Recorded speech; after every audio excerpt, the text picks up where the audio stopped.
Decidi fazer o doutorado na Bahia, muito seduzida pelo programa, né, pelo Pós-Afro, que eu achava muito interessante a proposta dele. Gosto muito de estar no programa, um programa sobre estudos africanos. Aí eu fiz uma proposta para o Zampa de trabalhar com literatura, e eu gostaria de continuar trabalhando com literatura africana, em especial a literatura nigeriana. Então, depois do primeiro ano, eu acabei decidindo, depois do primeiro ano de doutorado, eu acabei decidindo focar o projeto na literatura nigeriana que tratasse da Guerra de Biafra. Então, procurando livro, procurando material, depois de mais um tempo, a gente decidiu que eu ia trabalhar com uma autora em especial, que é a Chimamanda Ngozi Adichie, que tem um livro já traduzido aqui no Brasil, também pela Companhia das Letras. Ela tem vários livros, mas o livro em especial que trata da Guerra de Biafra chama-se Rafa e Alassane, em português ficou Meio Sol Amarelo. Então, eu estou trabalhando com a produção de Adichie e vendo como ela discute a Guerra de Biafra. Bom, eu, obviamente, assim, eu quis focar na Chimamanda para poder, assim, ter um foco, porque a produção da literatura nigeriana, sobre a Guerra de Biafra é vastíssima. Tem vários autores, autoras, contos, novela, filme, enfim, está tudo lá documentado, falando sobre a guerra. Mas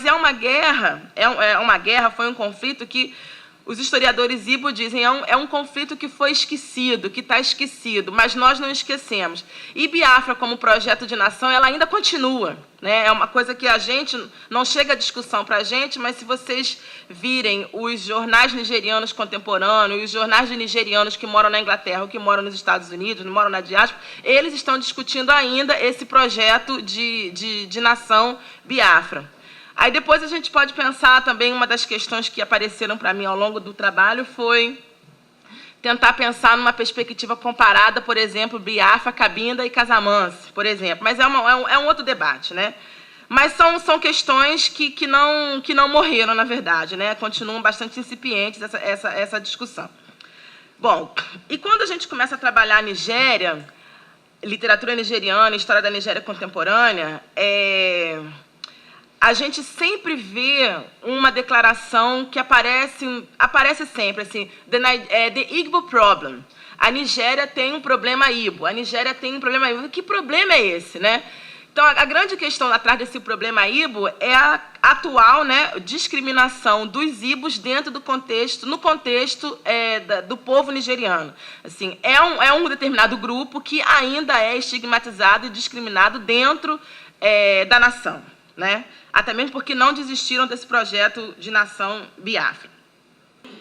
Bom, eu tenho como contexto essa produção literária nigeriana e temas e autores que têm como fio condutor, como já disse, a Guerra de Biafra e a busca de uma nação imaginada. Bom, e só para situar, né, a Guerra de Biafra foi de 68 a 71, tá? Existe algo que ficou perdido na Guerra de Biafra que vai além da perda da vida das pessoas envolvidas e massacradas, pois esse tema é um tema que ainda é tabu na academia nigeriana. Conversando com professores, com pesquisadores nigerianos de oportunidades aqui no Brasil e no exterior, eu acabei percebendo que, quando você conversa com um historiador, com um literário que é Igbo, ele sempre vai falar dessa questão, dessa ferida na nação Nigéria.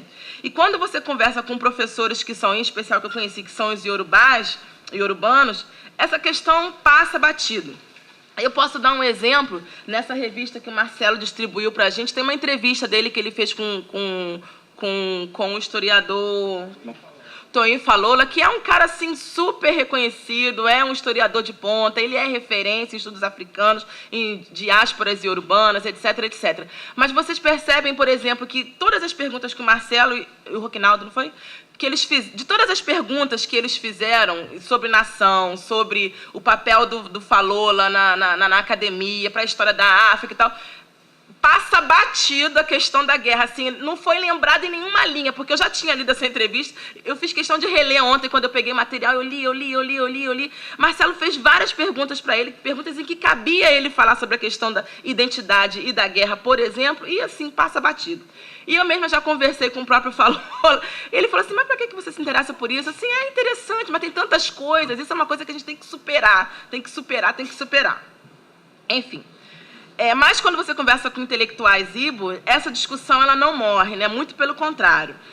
Teve uma série de conferências em Milwaukee, por exemplo, nos Estados Unidos, sobre essa questão. Eles lançaram vários livros agora, livros de histórias, livros de entrevista, livro de memória, tem canções, enfim. Eu acredito que o entendimento desse conflito e da literatura ficcional sobre ele pode resultar no melhor entendimento de outros conflitos e suas resoluções em África. Muitos autores sustentam que este conflito em especial foi a base para muitos outros conflitos contemporâneos em África em muitos aspectos, tanto no que diz respeito à cobertura midiática, à ajuda humanitária e à própria forma de resolução de seus interesses internos, nacionais e internacionais, a presença da ONU e, enfim, outros aspectos. A Chimamanda Ngozi Adichie, ela representa uma nova geração de autores nigerianos que estão escrevendo a partir daquilo que eles chamam de diáspora nigeriana. São autores que nasceram nos anos 60 e 70 e fizeram seus estudos nos Estados Unidos, na Inglaterra, no Canadá. Autores como, por exemplo, Mohamed Umar, que escreveu Amina. Tem um outro livro também publicado em português, Feras de Lugar Nenhum, Beasts of No Nation, que está em português. Esses autores estão, do Zodima Iwonwala. Esses autores estão voltando o olhar para a sua terra natal e contando ao mundo uma outra visão da história, que vai em contraposição tanto ao discurso nacional nigeriano quanto às expectativas do que o Ocidente espera ouvir de uma autora nigeriana. Adichie, a recepção de sua obra está sempre em diálogo com os seus predecessores, e ela sempre dialoga com esses autores que a precederam, em especial Achebe, o Ken Saro-Wiwa, que foi assassinado, né, pelo governo nigeriano em 93, o Wole Soyinka e Bushi Mecheta, dentre outros. Mas, em especial, ela tem uma relação muito direta com a obra de Chinua Achebe. E esse diálogo está em busca de uma outra história possível, de histórias plurais, longe de uma história única e perigosa, nas suas palavras. Então, eu vou fazer uma análise literária do texto de Chimamanda Ngozi Adichie, Seu Rafael São, Meio Sol Amarelo, em português, bem como dos temas que se apresentam em sua narrativa e corroboram ou contestam a questão da nação biafrense. Engendrarei, pois, a leitura do conjunto da obra de Adichie em diálogo com seus predecessores e seus contemporâneos, que tocaram no mesmo tema, à luz dessas perspectivas, como um grande exercício de imaginação, e, ao mesmo tempo, esse exercício estará marcado pelas tensões que aparecem nas narrativas intrínsecas e extrínsecas ao texto, que utilizam como campo de batalha, na visão de Said, onde, através do poder de narrar, a autora em questão funda e refunda histórias locais e globais. Bom, em seu projeto literário, custou à autora um vasto empreendimento em pesquisas históricas, em arquivos na Inglaterra, na Nigéria e nos Estados Unidos, e recolha de histórias de vida daqueles que vivenciaram um conflito direto ou indiretamente. Eu gostaria só de destacar, uma pena que eu não trouxe o livro, mas em todas as edições do livro original em língua inglesa, não um pós-fácil, mas assim, após o romance, você tem também um certo número de páginas em que a autora descreve como foi o processo de escrever o livro e quais foram as fontes bibliográficas, históricas, arquivológicas que ela utilizou para poder enriquecer a trama narrativa. E, assim, uma crítica que eu faço é que a edição brasileira da Companhia das Letras absolutamente aboliu essa parte do livro. Eu acho que isso é uma falha no projeto editorial brasileiro, porque eu acho que é importante essa entrevista com a autora, uma fala que tem sobre a autora, e a questão da bibliografia que ela utilizou para escrever o próprio romance. Assim. Eu acho que é importante, na edição brasileira não tem. Bom, ressalte-se que suas fontes primeiras estavam em sua família. A busca de uma escrita sobre a Guerra de Biafra fazia parte de seus objetivos desde o início de sua carreira como escritora. Ela chegou mesmo a escrever uma peça teatral chamada For the Love of Biafra. Entretanto, somente com mais maturidade do ofício de romancista, ela empreendeu um projeto de uma escrita de um romance histórico. Essa publicação, que é uma peça, né, For the Love of Biafra, é esgotada. E você acha, por exemplo, na Amazon hoje em dia, quem quiser comprar, por £500. Virou uma relíquia, é esgotada, assim. E ela não republicou, enfim. No jogo dialético entre literatura e sociedade, emergem alguns questionamentos que ora parecem justificáveis, ora intangíveis, dada a relação imediatista e utilitária que as sociedades contemporâneas têm com a arte e com a vida. De como as literaturas africanas podem fundar a reconstrução de uma África moderna no progresso, democracia e justiça.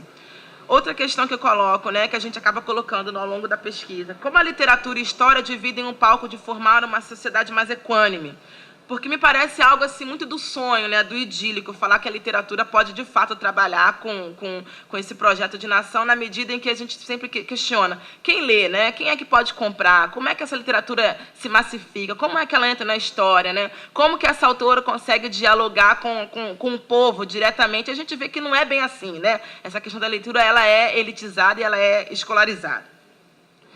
E é muito acadêmica também, né? Mas, enfim, como a gente pode relacionar a literatura e cura? Essa é uma das questões tangenciais no meu trabalho, né? O que quer e o que pode a literatura. Por quê? Porque Todorov tem um livro que eu gosto muito, que é A Literatura em Perigo. Acho que fica como sugestão de leitura, para quem não conhece, em que ele vai discutir o poder da literatura, assim, o que a literatura realmente pode fazer no ser humano, para o ser humano e para a sociedade. Então, o Todorov discute nesse livro como a literatura francesa está em perigo nos bancos escolares na França, porque ela está sendo, de uma certa forma, abolida e a formação do indivíduo, segundo ele, está sendo deficitária, né, deficiente por conta dessa ausência no trato com o texto ficcional. E porque a minha questão, a indagação é por que autores contemporâneos nigerianos continuam escrevendo sobre a guerra de Biafra? Existe uma ferida, existe algo que ainda está aberto, que eles acreditam que, através do poder da literatura, da fala literária, alguma coisa pode ser resolvida. Que coisa é essa, né? Por que é um tema que é recorrente? E numa autora tão jovem, assim, uma das críticas que a Dish recebe, ela tem 36 anos, se eu não me engano agora, mas é uma pessoa que já ganhou o Booker Prize, já ganhou Orange Prize e outros prêmios da literatura internacional, e o que os críticos nigerianos, em especial, criticam, né, é como é que pode você ser tão jovem e achar que pode falar sobre um problema que você não viveu? Né? A justificativa dela é: eu pesquisei, eu sou acadêmica também, eu fiz uma graduação em escrita criativa nos Estados Unidos, então eu sei muito bem do que eu estou falando. Eu fui criada num ambiente familiar em que as pessoas me falavam e me lembravam o tempo todo de como os meus avós morreram, né? Como eu perdi os meus avós. Então, ela tem sempre essa justificativa do porquê engendrar num projeto de reconstrução de uma narrativa literária sobre Biafra. Existe arte no palco das relações econômicas que interagem no mercado editorial? Essa é uma outra questão. Por exemplo, a indagação do professor Silvio comigo, né, antes de começar a fala. Por que não tem o livro do Soyinka traduzido aqui no Brasil em português, um cara que foi prêmio Nobel de Literatura? Né, tem em Portugal, mas, assim, de vir de lá para cá, a gente sabe que é complicado. Mas por que não tem? Por que não investiram ainda? Por que esses autores insistem em escrever sobre esse tema, né? Vale a pena continuar falando de uma estética narrativa, de uma nação, leitura, literariedade para realidades africanas com tantas outras urgências prementes? E aí fica a questão: qual é o lugar da literatura nessas sociedades, né? Dessa literatura que a gente conhece? Bom, o leque de interrogações segue indefinidamente. Entretanto, parte da resposta para essas questões está naquilo que Chinua Achebe chama de um balanço de histórias, ou mesmo de um caráter pedagógico da prática literária dos escritores africanos preocupados com a transformação do social. Numa posição semelhante ao escritor ganense Aikwe Armah, ele que afirma que eu vou ler em inglês, depois traduzir rapidamente. It begins with the recognition of a basic drive that in this writer's psyche often overrides other needs. A desire to understand self, society and the universe. Então, resumindo, o Armah diz que essa questão para os tradutores, para os escritores de continuar escrevendo, é o reconhecimento de que existe algo que é maior a outras necessidades, que é o desejo de entender a si mesmo, né, de um autoentendimento da sociedade e de universo. E os escritores, eles são o arauto dessa busca de conhecimento. É algo que é maior, né, a sua arte é maior do que ele mesmo. Russell Hamilton, em Literatura Africana, a Literatura Necessária, um clássico nos estudos da literatura africana de língua portuguesa, chamou a atenção para o lugar das literaturas africanas no contexto mundial, bem como de seu papel de auxiliar ideologicamente as lutas de libertação nas colônias portuguesas em África. Essa necessidade de África continua imperiosa, dado o lugar estratégico que o continente ainda ocupa na nova geopolítica mundial e nas relações com os novos atores em seus territórios, notadamente China, Índia e Brasil. O conhecimento e a compreensão das diferentes literaturas produzidas em África, dentro de um contexto cultural, artístico e político, constitui-se mais um elemento de análise de determinada sociedade. E a literatura produzida na Nigéria, tal como a história da literatura de outros países, modificou-se diacrônica e sincronicamente ao longo dos tempos. E, com isso, autores e temas também se modificaram. Escritores como Achebe e o Wole Soyinka produziram e produzem ainda uma literatura e artigos de críticas relacionados diretamente às suas experiências em solo nigeriano. E é dessa discussão que a Adichie herda, né, essa sua crítica em relação à dinâmica interna da sociedade nigeriana.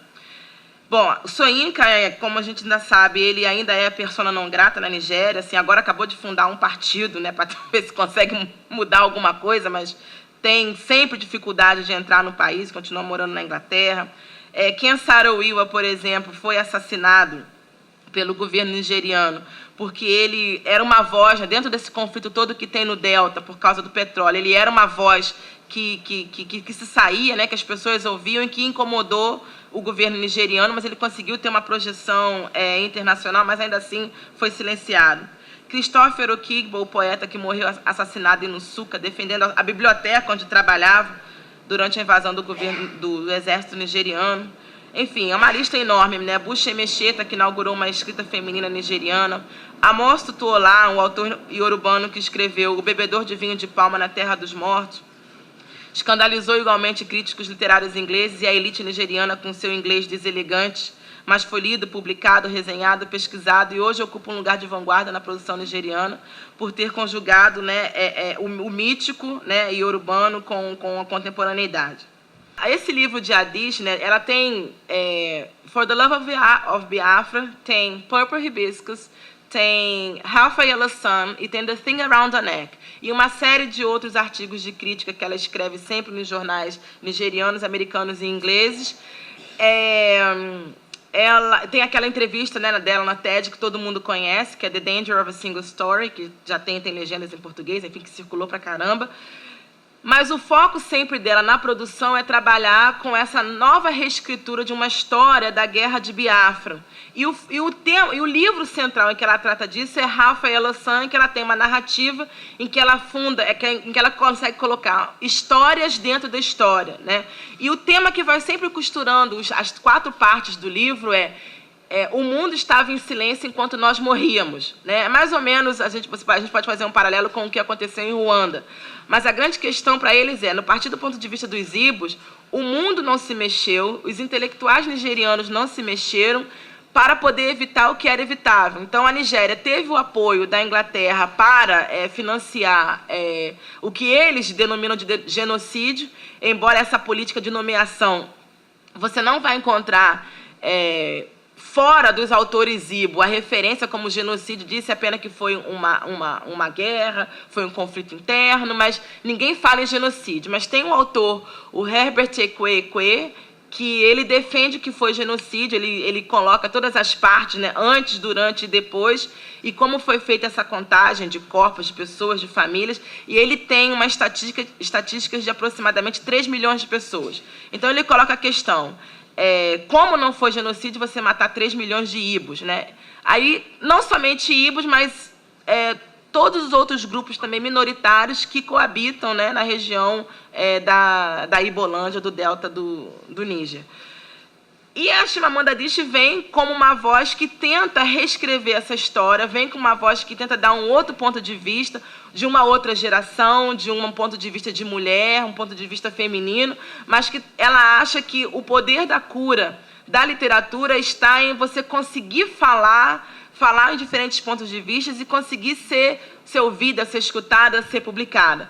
Então, ela também tem como projeto dela de vida trabalhar com workshops na Inglaterra, em Lagos, na Nigéria, em Lagos, ela faz sempre viagem para Lagos para trabalhar com workshops literários e ensinar as pessoas a escrever, né? Porque escrever você aprende, né? Não é arte, não é dom. Você aprende a escrever. Assim, um autor não nasce autor. Ele vai se formando como autor. Então, ela acredita que é possível formar novos autores, novos escritores que também possam falar desse de um outro ponto de vista sobre o que foi esse genocídio, essa perda e essa ferida e esse problema Ibo na Nigéria.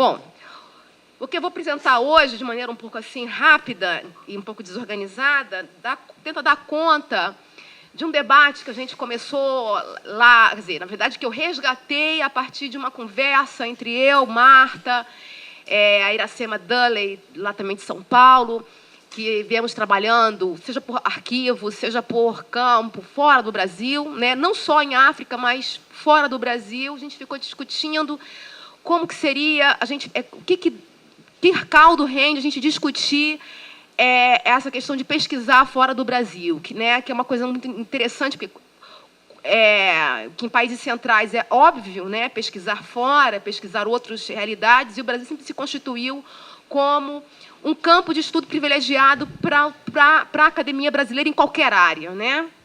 Então, pensar no campo de estudos fora do Brasil exige uma certa reflexão sobre o que significa isso, né? E pensar isso em África especificamente, nas nossas conversas mais particulares, né? E a gente montou uma mesa para falar de trânsitos identitários, especificamente na antropologia. Eu venho na antropologia, né? Me formei aqui no IFIX, fiz meu mestrado doutorado na USP, depois fui para o SEBRAP, Unicamp, agora voltei para a Rural, voltei para o Rio, para dar aula na Federal Rural do Rio de Janeiro. Também fiz um trânsito institucional e estadual, mas, enfim. Então, a gente começou a pensar um pouco sobre o que é o estudo antropológico fora do país e o que isso traz. Tem um aporte, tem uma questão. A antropologia se constrói como uma ciência ou como um campo de conhecimento eminentemente comparativo, né? Pela comparação entre etnografias, entre experiências etnográficas de vários contextos, né? Mas também naquilo que ela toca uma certa experiência pessoal também de se confrontar com contextos diferenciados, né? Então, no meu caso, que trabalhei em Angola sobre a questão da identidade étnica nacional dos regressados, que são uma parte do grupo Bakongo entre Angola e o Congo, que se exilou no Congo durante a Guerra Civil angolana e retornou para Luanda após a independência, né? Então, eu estudei a inserção desse grupo migrado como estrangeirizados, né, como um grupo ex-exilado, mas que é pensado como estrangeiro no contexto de Angola. E eu, sendo estrangeira em Angola, né, mas, entretanto, tendo uma família angolana, né, isso é de um lado do ponto de vista do campo de pesquisa, de uma experiência pessoal, né? Como é que essa experiência, né, que é uma experiência que na antropologia a gente pensa como uma experiência de alteridade, de estranhamento, de exotização, de familiaridade, né, quer dizer, um jogo identitário de aproximações e afastamentos para pensar a diferença, para pensar o outro, né? E, ao mesmo tempo, como é que o meu processo de pesquisa, né, de entrada em Angola, a partir desse contexto familiar, mas também a partir de um contexto identitário, como negra no Brasil, né? E em Angola ser reposicionada do ponto de vista racial como mestiça. E o que isso significou, né? Porque existe um campo interessante de estudos de relações raciais no Brasil que pensou que se gente, brigando aqui, que pensou comparativamente, tendo como outro, né, comparativo e como parâmetro de comparação em estudos raciais, os Estados Unidos, né? Sempre o Brasil pensou, em termos de relações raciais, na comparação norte-americana. E, mais recentemente, começou a trabalhar, não tão recente, né, porque tem uma matriz freiriana nessa relação, mas trabalhando com a ideia de comparações coloniais. No Peter Frey, né, é notório nisso, de pensar a comparação de relações raciais tendo como parâmetro Moçambique e África do Sul. E outros pesquisadores também foram pensar nesse tipo de relação, né? E aí se constitui, mais ou menos, a ideia de colonialismo comparado à suposição de que haveria uma identidade ou uma relação muito próxima entre países de mesma colonização. Então, Brasil, Angola, Moçambique estariam muito mais próximos, comparativamente, do que países de colonização britânica, como Zimbábue, África do Sul e Estados Unidos, né? Então, quando eu fui para Angola, e eu não estava pensando em relações raciais comparadas, né?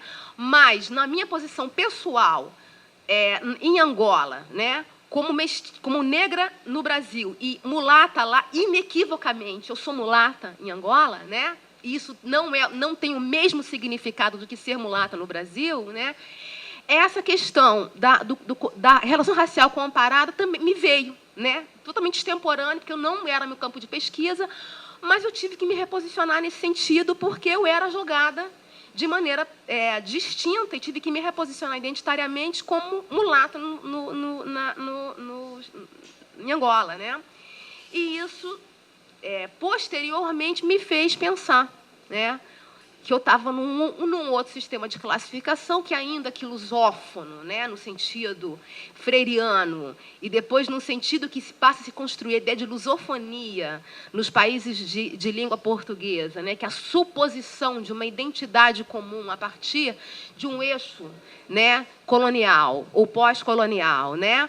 E, na verdade, essa identidade ela é extremamente enganadora, né? Quer dizer, não que ela seja equivocada, não que ela seja um absurdo, mas essa pretensa familiaridade traz equívocos, né? Que é a suposição de que você está dizendo mestiço ou mulato no Brasil, em Angola ou em Moçambique, você está falando da mesma coisa, você não está falando da mesma coisa, de jeito nenhum, né? Então, enfim, todo o meu processo, no meu mestrado, no meu campo em Angola, de trabalhar com esse processo de desfamiliarização, familiarização, exotização, desexotização, né? Que é o processo antropológico, né? De tentar entender como é que se constituía a diferença, né? O processo de estrangeirização dos exilados regressados em Luanda, né? Eles não estavam na sua região de origem, que era o norte de Angola, eles estavam em Luanda, construindo um mercado informal. Enfim, muito associados aos zairenses, aos congoleses, mas afirmando uma identidade angolana, uma identidade africana e angolana, a partir de uma ideia de pertencimento, de ancestralidade e de origem, né? Muito mais do que terra de nascimento, que seria a forma pela qual a boa parte dos angolanos de Luanda pensavam pertencimento nacional a partir do nascimento, e aí tem um discurso branco-mestiço e crioulo muito forte em cima dessa ideia de pertencimento a partir do território e não a partir da origem, né? Claro. Então, também construindo o meu lugar numa família angolana, que é a família do meu pai, né? A primeira mulher do meu pai, em que eu tinha uma relação de proximidade, acolhimento, familiaridade, mas, ao mesmo tempo, de estranhamento, porque não era a minha família de criação, né? Era uma família dos meus irmãos mais velhos, né? E o tempo inteiro tentando encontrar um certo lugar nessa família exótica na qual eu tinha me inserido, que achava que os regressados que eu estudava era a coisa mais bizarra, mais esquisita, mais estrangeira, que eu estava estudando uma coisa, para eles, tão estrangeira, tão exótica, né? E, ao mesmo tempo, eu estava tentando me familiarizar com o universo regressado, né? Então, foi um processo todo do mestrado, de aproximação, afastamento, identidade, contraste, que me fez construir o meu mestrado. Entretanto, no doutorado, eu retorno para Angola, tentando me afastar dessa luta identitária, contrastiva, o tempo inteiro, né? Esse processo de contraste, de construção de um através do outro, né? Do processo de construção identitária relacional contrastiva, e fui procurar estudar entre os regressados, não só mais regressados, mas a população bakongo em Luanda, nos processos de sociabilidade local e construção de lideranças e poderes internos a partir do estudo de parentesco e construção de igrejas, né? De igrejas, sobretudo de igrejas pentecostais, né? Então, eu passei a me interessar por uma rede interna de sociabilidade, construção de liderança, poder, a partir das famílias e nem de olhar isso aqui. Melhor não. E da construção de lideranças, das separações, das proliferações de igrejas pentecostais, né? Então, me vi numa outra rede muito, enfim, nessa rede de famílias e igrejas. Aí tu me vi dentro da rede de igrejas, indo a várias igrejas, né? Cada domingo numa igreja diferente, ia para os cultos das mães, enfim. E o tempo inteiro que eu circulava por diferentes igrejas, né, eu me via perguntada pela minha identidade religiosa. Porque não tinha como eu estar nas igrejas, mesmo sendo estrangeira, mesmo sendo branca. Aí, no caso dos Bakongo, eu sou branca, que é uma coisa fantástica, porque para parte dos Bakongo, sobretudo aqueles do Congo, eles não pensam nesse termo mestiço de uma maneira como os luandenses pensam, são mais binários, tem a ver com o contexto congolês, tem a ver com o contexto também cosmológico, de pensar mais dual, né? Então, eu era branca e, bom, isso gerou algumas questões internas, pessoais, minhas, identitárias, tarará, muito complexas, né? Porque eu já era muitas coisas em Angola. Era um híbrido já um pouco... Enfim, mas no processo de ir nas diferentes igrejas, eu tinha que me posicionar religiosamente, né? E eu não podia dizer, né? Aí vem um processo meu de resgatar uma herança brasileira na qual eu tinha uma herança católica, eu nasci numa igreja católica, nasci numa família católica, mas me reposicionei depois que eu larguei de ser católica, fui para o candomblé, né? E aí eu não tinha como traduzir isso. Porque traduzir candomblé em Angola, diferente do que pensa uma boa parte das pessoas, em Angola não tem candomblé, não tem culto de orixás, não é nada disso, né? Tem uma coisa muito mais sutil, que é congolesa, que são que são os inquices, mas numa lógica muito diferente da lógica do candomblé Angola no Brasil, que é uma lógica muito mais misturada, muito mais sincrética. Então, falar candomblé, falar que era feiticeira, alguma coisa assim. E eu não tinha como explicar, né? Religião tradicional, não é tradicional também, enfim. E eu acabei, para fazer sentido para mim e para as pessoas, eu sou católica, né? Então, me reposicionei como católica. E não era uma questão de fingir que eu era católica ou não. É porque não tinha como eu estar fora do sistema de classificação, né? Não tinha como. Eu não tinha nenhuma legitimidade de estar, né? Nem de circular. Porque eu podia circular, sim, porque eu era pesquisadora, estrangeira, branca, qualquer coisa que podia estar circulando. Mas não podia circular sem uma posição. Não tinha como eu ser lida nessa maneira e não tinha como eu ler, né? Então, na verdade, foi essa chave do sistema de classificação religioso que me fez perceber o que era o posicionamento religioso Bakongo, né? Que era absolutamente crucial na marcação interna dos Bakongo, tanto na composição interna do grupo e na maneira pela qual eles pensavam... Que tempo eu tenho? Ok? Como é que eles se pensavam internamente, como é que a identidade se construía a partir de várias clivagens, né? E a clivagem religiosa era determinante em pensar essas posições, sobretudo na articulação entre família e parentesco, né? Ser batista ou ser católico, num contexto, diz respeito a um certo tipo de posição de liderança no sistema de parentesco e na rede familiar, né? Muito diferente do ser pentecostal ou de ser de uma igreja, enfim, messiânica, uma igreja, como é que chama isso? Profética, africana, né? Então, assim, é chave para entender o sistema político de parentesco e família interno e para pensar a articulação da identidade étnica e nacional dos Bakongo para Angola, era fundamental entender a rede de religião, né? E eu só fui entender isso quando me reposicionei como católica. O que é uma tragédia, né? Mas para mim.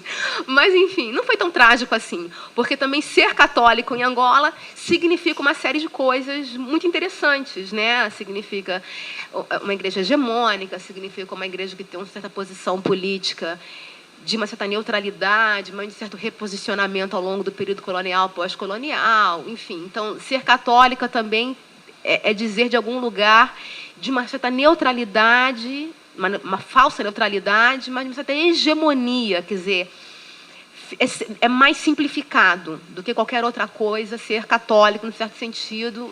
Você resolve algumas coisas, você se coloca num lugar fácil de ser identificado. Mas, para mim, foi um processo muito louco, porque quando eu voltei, assim, a questão do retorno, né, o estar lá, estar aqui, né, quer dizer, que é você voltar, pensar, escrever seu caderno de campo e pensar nisso, é absolutamente esquisito, né? Como era esquisito também ser branca ou mulata em Angola, né? Porque ser mulato é estar numa posição absolutamente minoritária, diferente do Brasil, que ser mulato. No Brasil, é uma posição hegemônica, quer dizer, não hegemônica no sentido do poder, mas uma posição maioritária no sentido do... O ser mestiço pode querer dizer muitas coisas e pode não querer dizer coisa nenhuma, que, na verdade, nesse sentido do não dizer nada, é que o mestiço, em geral, se coloca no Brasil, mas em Angola é radicalmente... É radicalmente estar num lugar de privilégio, né?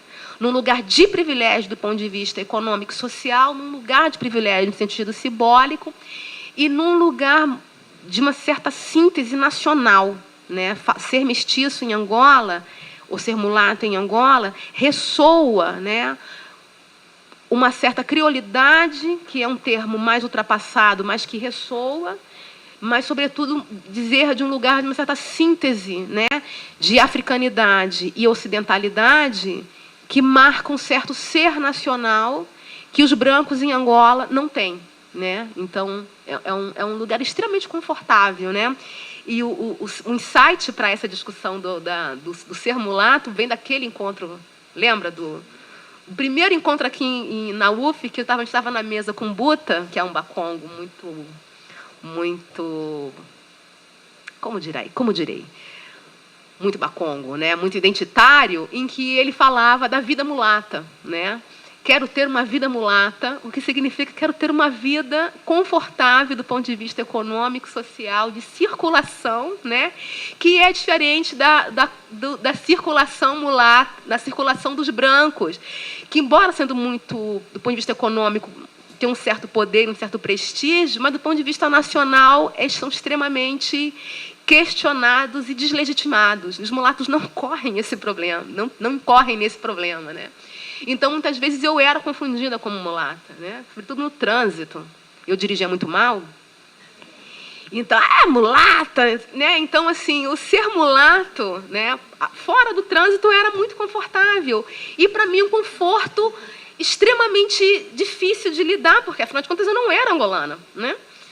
Então, na verdade, é um pouco isso, é um pouco a experiência heurística, né? Assim, tem uma dimensão heurística, né? De você ser jogado em várias classificações e é esse sistema de classificação da identidade racial, de eu ter que me reposicionar, que me permitiu perceber o que era o sistema de classificação religioso para compreender o meu grupo, o grupo que eu estava estudando, que era os Bakongo, no contexto da interseção religião, sistema de parentesco político, né? Identitário, enfim, é isso.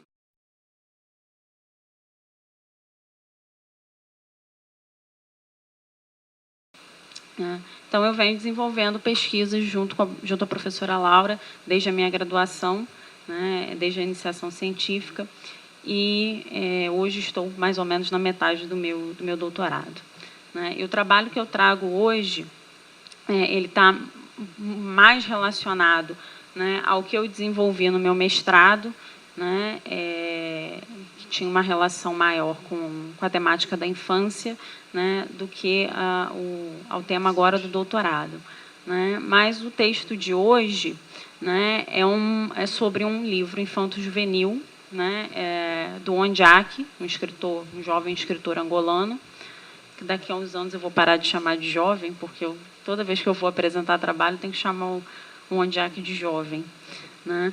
E é um livro, daqui a uns anos eu vou ter que parar com isso, né? E é um livro muito bonito, muito poético, né? E que está publicado também no Brasil, apesar de eu nunca ter visto, né, a edição da Companhia das Letras, né? E aí eu acompanho a crítica aqui, porque eu nunca vi, né, em nenhuma livraria a edição da Companhia das Letras, apesar de constar que o livro foi publicado, né? Então, eu vou passar a leitura do meu texto, porque eu tenho uma dificuldade de controle de tempo. Se eu ficar falando por minha conta, eu vou estourar o tempo, né? Então, eu passo a leitura. Seguindo a dedicatória para todas as crianças angolanas e para as crianças de todo o mundo, e para ti, Angola, onde Aki inicia a sua primeira obra dedicada especificamente ao público infantil, Inari, a Menina das Cinco Tranças, publicada pela editorial Caminho em 2004 e reimpressa já no mesmo ano. Aqui lembramos que o Plano Nacional de Leitura Português recomenda o livro para o 4º ano escolar, como leitura autônoma ou acompanhada. Com este livro, onde Aki segue caminhos apontados em outras obras anteriores e que serão retomados ao longo de sua trajetória. O jovem escritor angolano, que ficou conhecido no Brasil através do romance Bom Dia, Camaradas, publicado aqui em 2006 pela editora Agir, apresenta um panorama que abre novas possibilidades de leituras para as literaturas africanas de língua portuguesa. Panorama este que foge às interpretações estritamente políticas. Sem deixar de lado momentos cruciais da história recente de Angola, onde há que dar ênfase a outros sentimentos, necessidade de uma geração, da qual faz parte, que nasceu em um país livre, mas ainda refém das heranças coloniais.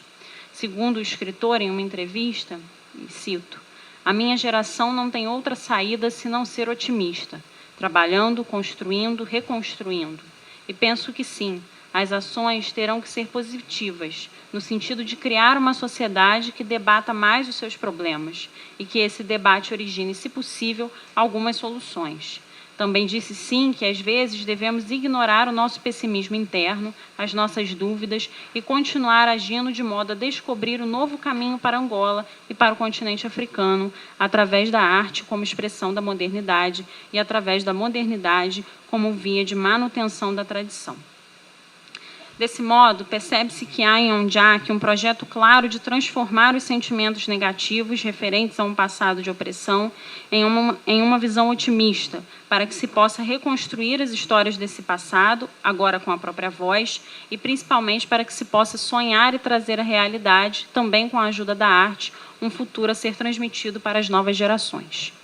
Por isso, podemos afirmar que Ondiak abre novas percepções diante de uma literatura que ainda se consolida, e nessa perspectiva é importante destacar aqui a presença essencial de personagens crianças em suas obras. Esse fio temático da infância, como já apontou Laura Padilha no livro Entre Voz e Letra, de 95, está presente na tradição oral desde os missossos, as histórias populares que eram transmitidas de forma oral. No entanto, a infância não é tema exclusivo das obras de Ondiak. É possível perceber, nos últimos anos, a constante publicação de obras ficcionais que apresentam a infância como foco central de suas narrativas. Livros que trabalham a temática da infância na África de modo mais abrangente tiveram grande aceitação por parte do público brasileiro. Citando ao acaso, lembramos os sucessos de público que representaram as obras Vida e Época de Michael K., do sul-africano Coetzee, Feras de Lugar Nenhum, já citado aqui pela nossa colega, do jovem americano de origem nigeriana, Uzodimma Iweala, e Muito Longe de Casa, Memórias de um Menino Soldado, do serra-leonês Ismael Beá. Dentro de língua portuguesa, podemos citar Terra Sonâmbula, do moçambicano Mia Couto, publicado em 1995 e reeditado em 2007. Assim como os livros A Cidade e a Infância e Luanda, do angolano Luandino Vieira, ambos reeditados, republicados em 2007. É de se notar, por outro lado, que a infância aparece nos livros citados cercada por contextos de violência de natureza diversa, o que confere destaque aos personagens infantis dessas narrativas. Assim, a representação da infância aparece aliada à representação da violência como instrumento de recriação das realidades vividas em África. Esse foi basicamente o tema desenvolvido no meu mestrado, onde eu trabalhei com 3 momentos da história de Angola. Então, trabalhei com a cidade e a infância do Luandino Vieira, pensando no momento anterior à guerra, né, As Aventuras de Ingunga, de Pepe Tela, pensando, né, o momento de guerra de independência, e o Bom Dia Camaradas, do Ondiak, o momento de guerra civil. No entanto, a recuperação da temática por Ondiak se apresenta de forma distinta, como se vê em Bom Dia Camaradas, de 2003, romance no qual o autor ficcionaliza sua infância através do menino narrador Indalo, ou Indalu, né, nome civil do escritor, e nos lembra que infância é um antigamente que sempre volta. Já no livro de histórias Os da Minha Rua, publicado em 2007, nós lá temos uma piscina enorme. Fazia uma pausa dos filmes, nós de boca aberta a imaginar a tal piscina. Ainda por cima, não é água que pomos lá. Eu a olhar para o Tibas, depois para o Gica. Não vos disse? O tio Vitor continuou assim numa fala fantasmagórica. Vocês aqui da equipe do Tang, não aguentam. A nossa piscina lá é toda cheia de Coca-Cola. Né? Por fim, o romance Avó 19, O Segredo do Soviético, de 2008, no qual o cunho político aparece de forma mais clara ao trazer a eterna construção de um mausoléu para o ex-presidente Agostinho Neto e a presença dos soviéticos no país. As estratégias infantis para salvar o bairro de uma possível demolição são dignas de gargalhadas, e outros momentos são de uma sensibilidade extrema, como o trecho em que é explicado o nome da avó que dá título ao livro. Cito mais um trechinho. Agora já não vai ser a minha mãezinha. Como assim? Amanhã vai ser a minha desanovinha. Só vais ter 19 dedos? A avó ia fazer uma cirurgia e perdeu um dedo, né? Desataram as duas a rir numa alegria assim que eu fiquei espantado. Como dizia o Espuma do Mar, as palavras têm encanto de magia e forças do invisível. É verdade, essa dica de desanovinha não só fez a avó rir mais uma vez, como mudou o nome dela para o resto da vida. Foi na Praia do Bispo, a partir daquela noite, que a avó Enhete passou a ser Avó 19. Né? Lembrando mais uma vez Laura Padilha, agora em texto intitulado Ficção e Guerra Angolana, a Perda da Inocência, cito: não se trata apenas, porém, de recuperar o tempo do conflito belicista, vivido ou não, pelo sujeito da grande enunciação. Trata-se, sobretudo, de resgatar um tempo em que a inocência era possível. Daí o papel que tem a representação da infância em grande parte dessas obras. Para além da presença infantil, outras obras do autor, como a novela O Assobiador, de 2002, e o romance Quantas Madrugadas Tem a Noite, de 2004, também trarão a leveza do olhar que interpreta o cenário africano. No primeiro, a história de um homem misterioso que ressuscitará uma aldeia inteira através do som de seu assobio ecoado do interior de uma igreja. Aqui, ressuscitará entre aspas, eles não estavam mortos de fato, né? As imagens finais, em que o som das músicas assobiadas durante a missa causa um verdadeiro furor sexual na aldeia, revitaliza os personagens e traz a alegria perdida há muito.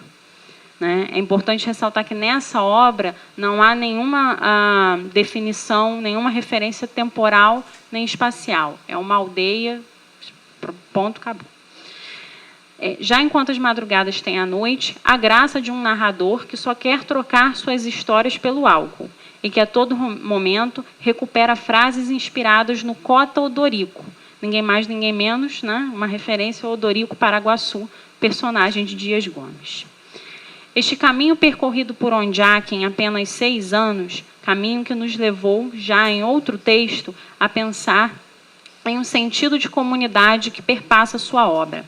Para além da leveza do narrar, em todos os livros citados acima, notamos que as tramas são, inevitavelmente, resolvidas quando pequenos grupos se unem. Portanto, não é apenas a necessidade de otimismo que move o nosso autor, mas também a de união, de crianças, adultos, elementos naturais que possam promover uma harmonização.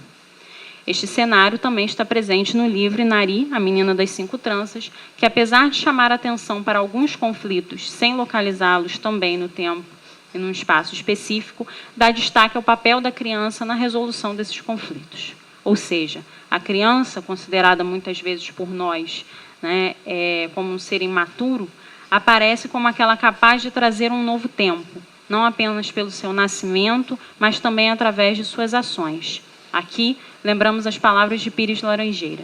As crianças e os jovens têm sempre na literatura prometeica, como é a de toda a África, um papel muito importante de gasuas do futuro, simbolizando, em última instância, o triunfo do novo sobre a velha tradição e sobre a dominação colonial. Este é o caso de Nari, uma menina esperta e curiosa que vive em uma aldeia com seus pais e uma avó.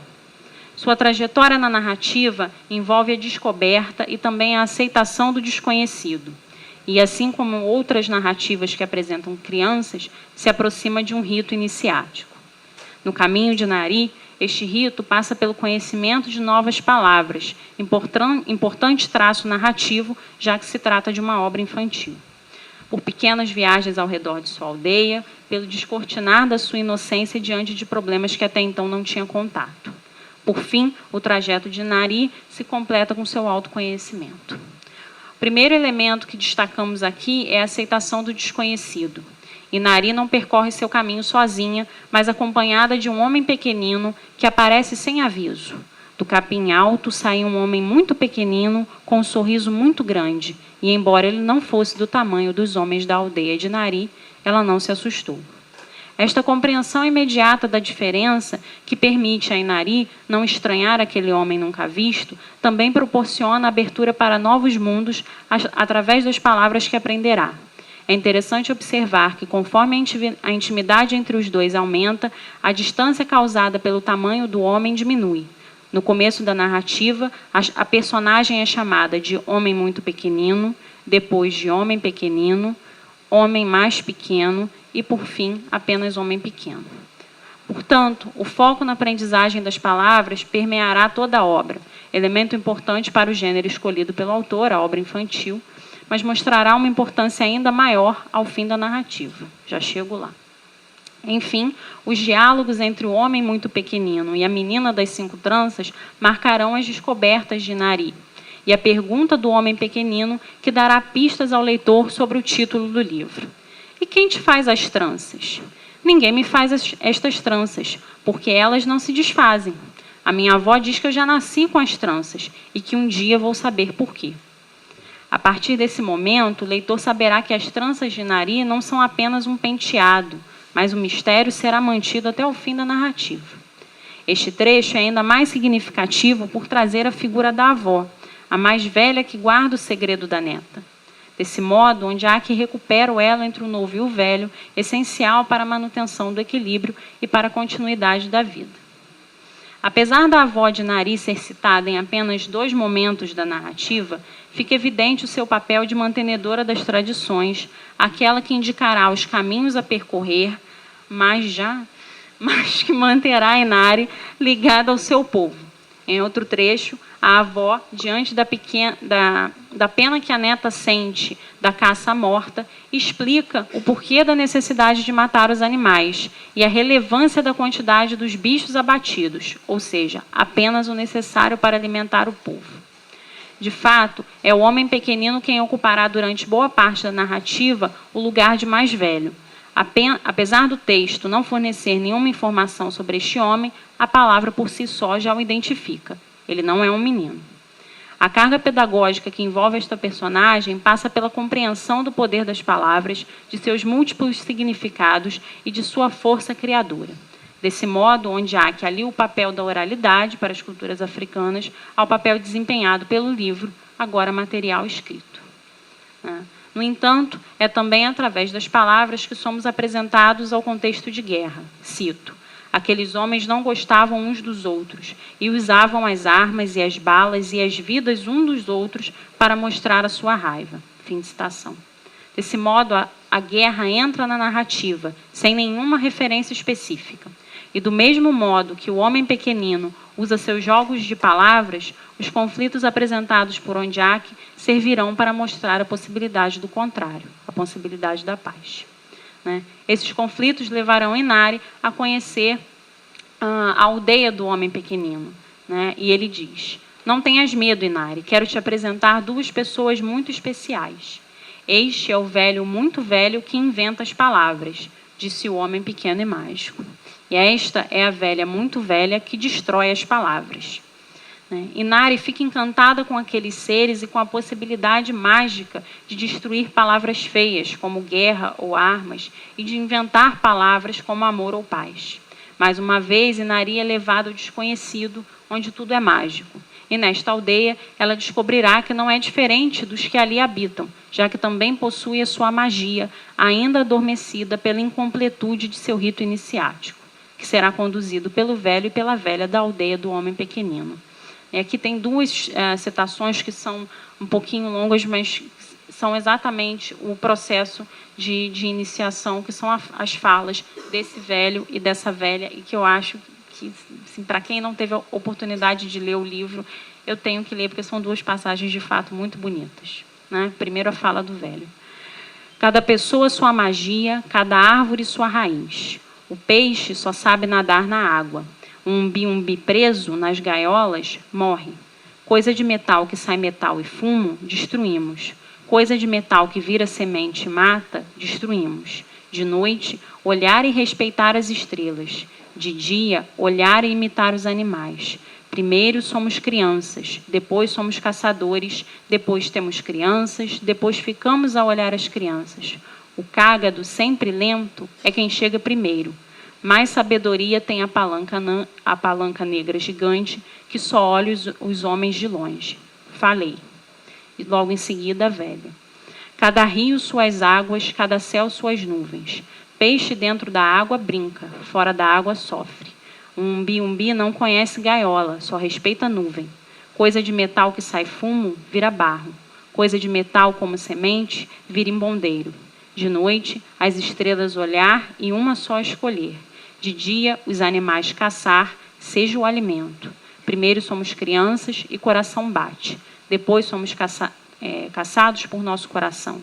Depois descobrimos criança no coração. Depois a criança nos ensina outros caminhos do coração.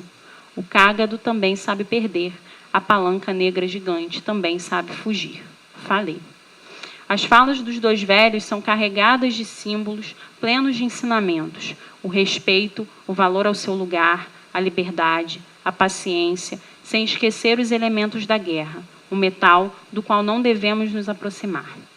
Ao passar por esse rito, Inari é informada que terá que descobrir sozinha qual é a sua magia e levará consigo uma importante dica, a palavra permuta.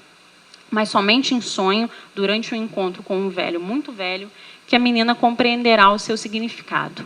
Cito: numa permuta, é bom que duas pessoas ou dois povos fiquem contentes com o resultado dessa troca. É assim que Inari descobre a sua magia e descobrimos o quão mágicas são as suas tranças. A menina das 5 tranças abrirá a mão de cada uma delas, seguindo o significado da palavra permuta. Junto com seu companheiro de viagem, Inari descobrirá aldeias que estão em conflitos por desejarem algo que só o vizinho tem. Na primeira, eles apenas queriam ouvir. Então Inari retira sua primeira trança e os ensina a palavra ouvir. Na segunda, o desejo era falar, e a menina, agora das 4 tranças, repete o ritual. Na terceira aldeia, o motivo do conflito era não poder ver. Na quarta, não sentir os cheiros. E na quinta, não sentir o sabor. Inari completa o seu ritual particular através da permuta, na qual ela, pequena grande menina, retira trança por trança para acabar com os conflitos. Cito: hoje usei minha última trança. Amanhã de manhã já podem comer as frutas e todos os alimentos sabendo o significado da palavra sabor. Queria pedir-vos uma coisa. Deixem de usar a palavra guerra.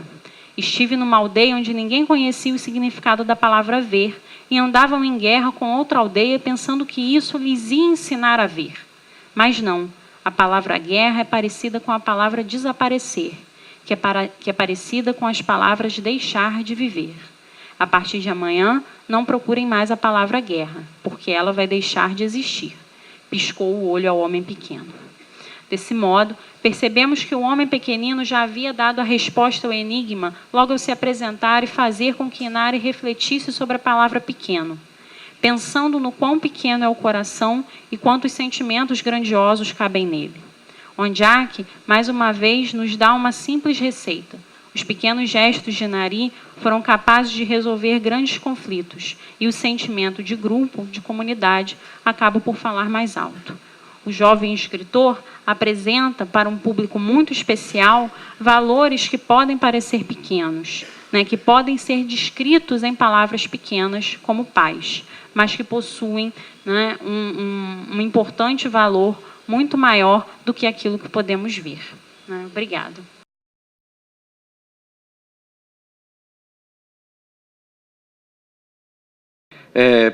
A primeira coisa que eu queria falar é o seguinte: Predadores, na verdade, é um livro extremamente conhecido, extremamente trabalhado, né?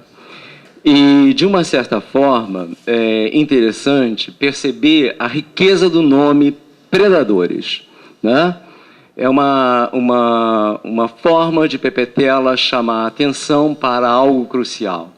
E é interessante perceber como esse termo predador já é utilizado como Estado predador, né, utilizado por Nelson Pestana na sua tese O Estado em Angola, Discursos e Práticas. Né? Mas, logicamente, que o Nelson Pestana, talvez muita gente não conheça, mas o predador do Pepetela, muita gente conhece. Tá? Eu, na verdade, não vou pegar o livro inteiro. Eu vou pegar os 3 primeiros capítulos numa descrição densa e sobre ele trabalhar. Correto? O livro é muito rico para 20 minutos. Tá? A primeira coisa que a gente percebe é, ao trabalhar, na verdade, um texto literário em história, a gente vê que, no próprio Predadores, né, o Pepetela diz, em um momento do texto, né, que, como narrador, na verdade, ele vai possuir um fôlego para a história. Possuir um fôlego para a história.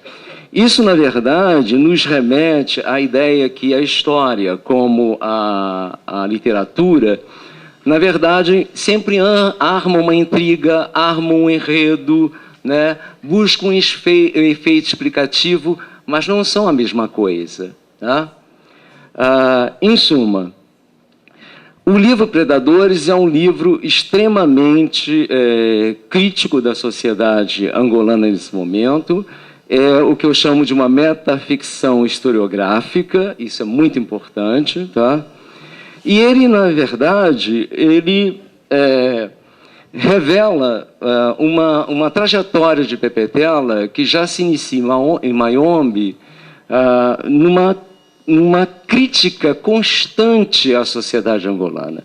Pepetela é um autor que sempre, apesar de estar, em alguns momentos, esteve na sua trajetória, em alguns momentos, dentro do poder, vai se colocando gradativamente às margens do poder. Quer dizer, isso é uma relação muito interessante. E outro fato também é a gente perceber como, na verdade, essa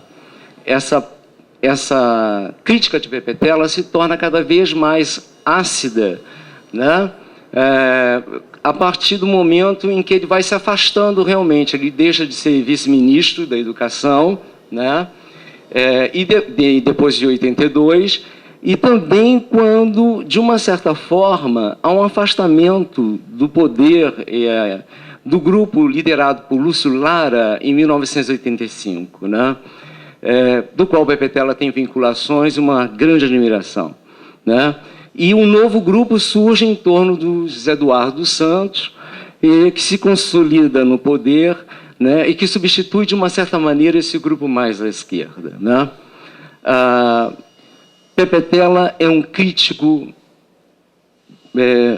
ácido, e é um crítico que, apesar de quando se pergunta a ele quais são as instituições que ele se vincula, uma das coisas que ele se diz é o MPLA. E, simultaneamente, você vai pegar... Ele diz que os inimigos não leem os textos dele, né? Mas, na verdade, o livro está cheio de sátira, e ele não apenas faz sátiras em relação ao UNITA, por exemplo, nos 3 primeiros capítulos, como também faz sátiras ao próprio MPLA. Se a gente pegar, por exemplo, o próprio anti-herói, o Vladimiro Kaposo, na verdade, ele mesmo declara, né, não é nenhuma interpretação, nem superinterpretação, ele diz, na verdade, que Vladimir Kapos, que ele chama depois de VC, a vitória é certa. Então, na verdade, ele está falando de um tipo de militante do MPLA que fez uma certa trajetória, né? Quer dizer, há uma crítica a uma trajetória que se dá dentro do MPLA. Isso é muito interessante.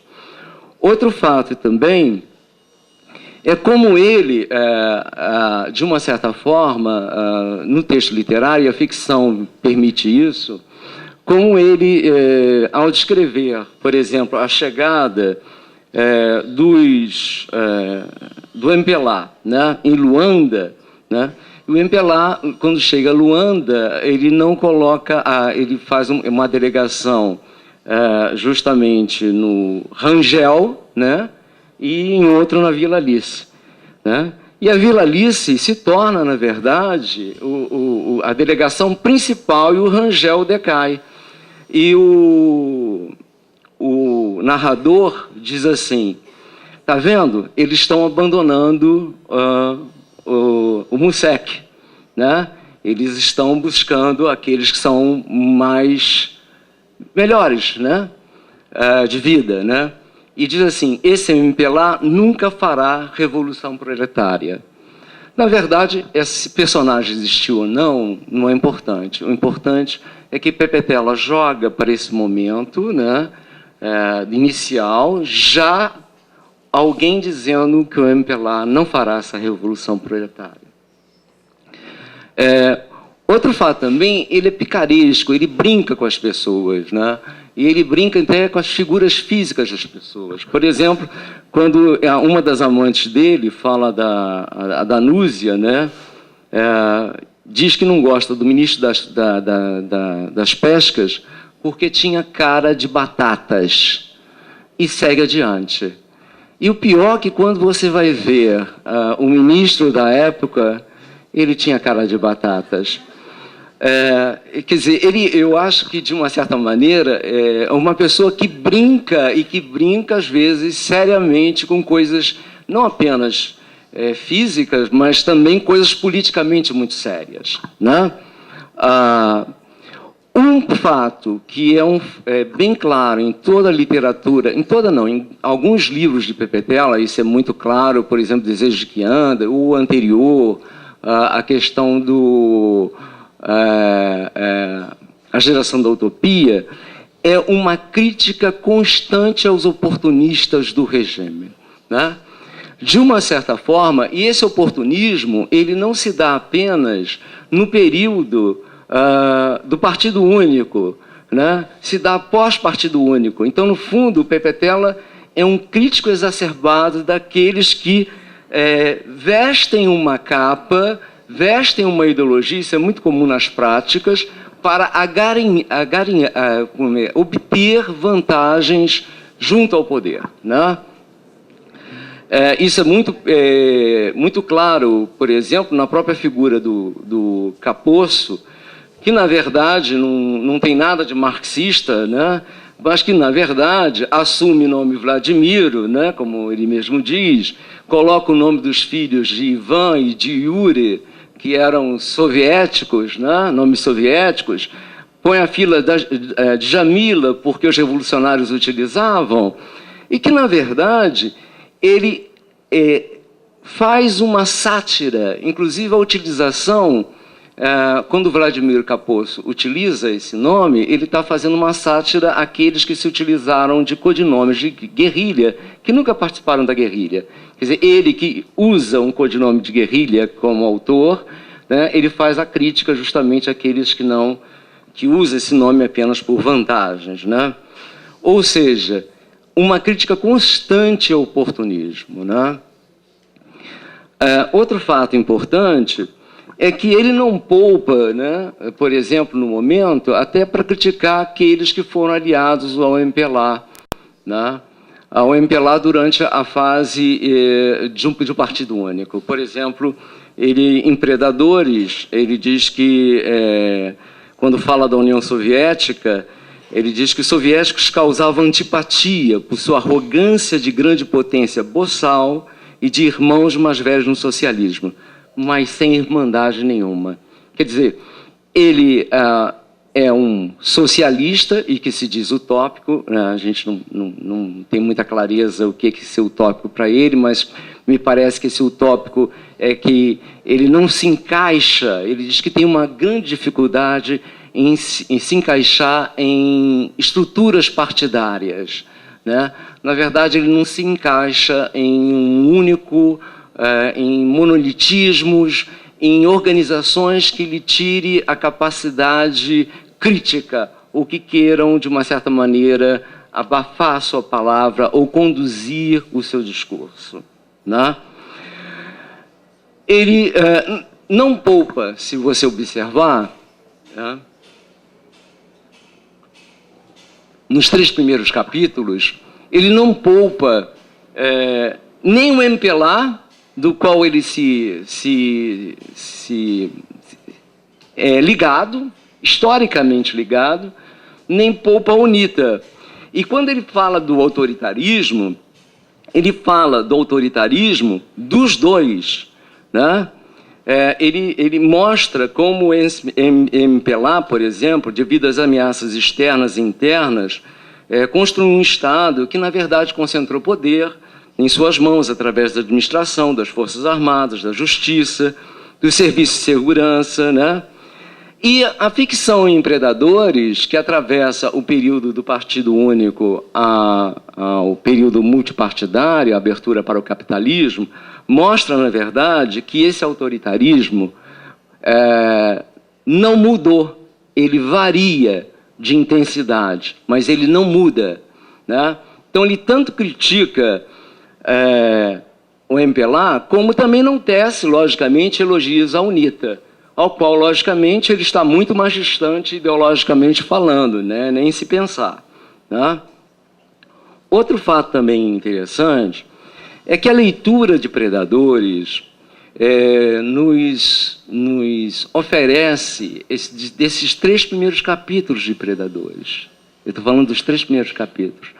Ele nos oferece justamente a oportunidade de compreender um pouco da política angolana ao exemplificar como as maneiras utilizadas pelos indivíduos, grupos ou comunidades em gerir soluções e amealhar recursos de forma personalizada, verticalizada e arbitrária, por meio de uma política e de uma economia onde as regras formais são desrespeitadas, né?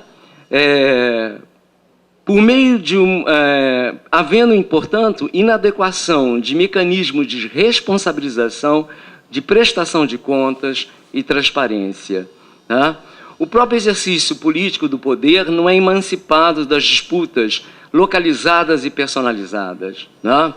Na verdade, mostra que o Estado angolano não adquiriu um alto grau de institucionalização ao ponto que o serviço público tivesse um certo grau de liberdade em relação às pressões dos interesses particulares, né? Essa aparente desordem, né? Eu acho que, na verdade, a leitura de Pepetela mostra que esse aparente desordem, né? Esse alto grau de ineficiência governamental ou administrativa, na verdade, ele não é irracional, ele é extremamente racional, né? Porque, na verdade, ele faz parte do jogo, né, para determinados grupos amealharem, né, captarem, né, recursos públicos para si. Então, o descontrole, na verdade, não é uma irracionalidade, mas é uma racionalidade das relações políticas. Na verdade, só aqueles que sabem e que podem, né, e que têm condições e oportunidades de lidar com essa desordem, essa incerteza, né, esses que têm um controle das informações, na verdade, que podem, na verdade, lidar com esse sistema, né? Daí há uma certa informalidade, né, e uma utilização do público como privado muito claro, né? Isso não somente nos capítulos iniciais, né? No capítulo inicial talvez a gente até perdoasse um pouco isso, né? Quando ele inicia com o narrador em Predadores, né? Assinalando a carreata política do MPLA para as eleições multipartidárias, em que havia mais carros do Estado que privados. Mas isso, nesse momento, até é normal, porque, de uma certa maneira, o Estado é o MPLA, né? Resta saber se depois não continua sendo um pouco, né? Mas é uma questão que ele logo chama atenção. Ele abre o seu livro Predadores falando desses carros particulares. Ninguém fala disso, desculpe, estou falando bobagem. Carros públicos, carro do Estado sendo utilizado na carreata do MPLA. Mostra a íntima confusão, né, entre o que é privado. E a existência, a gente percebe que os detentores do poder político, eles, na verdade, fazem uma certa pilhagem, né, e faz parte do enriquecimento, né, e que, de uma certa forma, chega aquilo que o Bayar vai falar de uma criminalização do Estado, ou uma certa criminalização do Estado, né? Na verdade, né, quando Vladimiro Kaposo, por exemplo, afirma em determinado momento, logo no início, ele diz que, como político, ele queria estar na mídia, ele queria ter visibilidade. E agora que ele era um empresário, ele preferia andar mais na sombra, né? O que, na verdade, o autor quer dizer? Que, como político, eu quero ter visibilidade, e agora, como empresário, eu quero andar mais na sombra. Na verdade, essa ocultação das ações empresariais, acho eu que, em Pepetela, é uma metáfora, né? Porque é na sombra que a gente pode praticar mais corrupção, né? E se nós pensarmos, por exemplo, o indicador de percepções de corrupção sobre Angola da Transparência Internacional indica que Angola é um dos estados mais corruptos da África, né? Isso é interessante. Ela coloca, depois da Somália, do antigo Sudão, que não é mais Sudão, esse é o índice de 2010, depois do Chad e do Burundi. Agora, as formações de clientelas é muito interessante, e essa formação de clientelas ela não se dá apenas na questão dos favores, né? Mas se dá nos favores que, na verdade, não respeita esse distanciamento do serviço público, essa ideia de uma cidadania universal, isso não se passa, né? Isso, se o Roberto da Mata diz que para a gente exigir demais, às vezes, em alguns estados africanos isso é exigir muito mais ainda, tá? E que, na verdade, os clientes, inclusive o José Matias, que é um personagem que é, na verdade, um cliente do Vladimiro, porque ele tira ele de ir para a guerra, ele dá trabalho, e ele coloca em situações de negócios escudos, e aí essa fidelidade dos clientes, né? Porque, na verdade, a fidelidade não somente pelos ganhos, mas é a fidelidade que também, alguns deles, estão alicerçadas em malversações.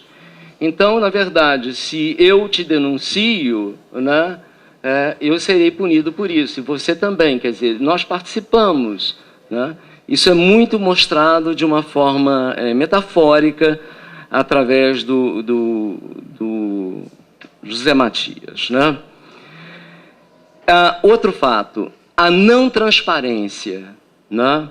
Essa ideia de impunidade e não transparência está muito claro. Quando o Vladimiro Kaposo assassina, logo no início, no 3º capítulo, né, a sua amante, uma das coisas muito claras é que ele sempre se julga acima de qualquer suspeita para os setores policiais, né?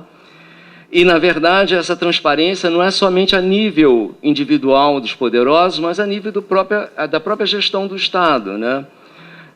Veja, por exemplo, a Lei da Alta Autoridade contra a Corrupção, de 1996, nunca se efetivou realmente em Angola, né? Já fazia 9 anos quando foi escrito o Predadores. Então, o que Pepetela fala é de alguma coisa que é corrente em sua sociedade. O próprio Tribunal de Contas, a instituição suprema de auditoria em Angola, só recentemente começou a funcionar. Então, um país sem Tribunal de Contas que funcione, realmente não é possível transparência e é possível um grau de impunidade, né? Ele fala também da fuga ilegal. Eu acho que já estou... Quantos minutos eu tenho? Nos 3 primeiros capítulos, né, ele fala da fuga ilegal de capitais, quando ele cita, por exemplo, a participação de funcionários do Banco Nacional de Angola na fuga de capitais. Se eles existiram ou não, isso não importa, né?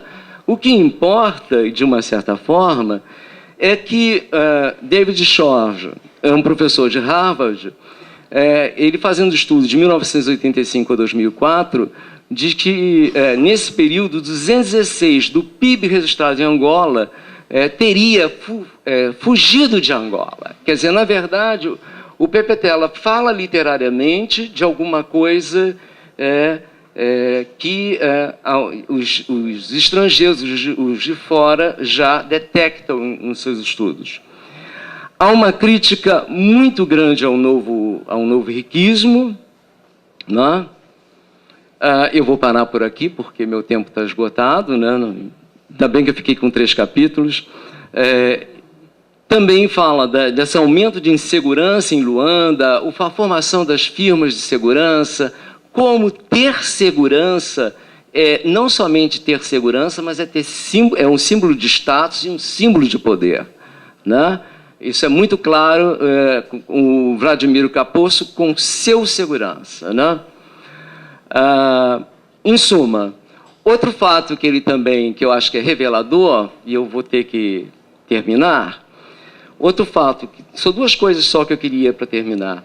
Primeiro, é quando ele inicia o crime, né, que ele fala do crime do Vladimir Kaposo, da sua amante, e que ele coloca a culpa na UNITA, né, porque está no momento chave de 92, né, e todo mundo acreditaria que aquilo pudesse ser um crime político. Eu acho que, na verdade, ele está chamando a atenção que é muito comum culpar os inimigos pelas nossas mazelas, né? Quer dizer, no fundo, que Angola precisa deixar de culpar, que alguns setores, quer dizer, houve um período que era o colonizador, houve um período que é a guerra. Então, e agora, o que é?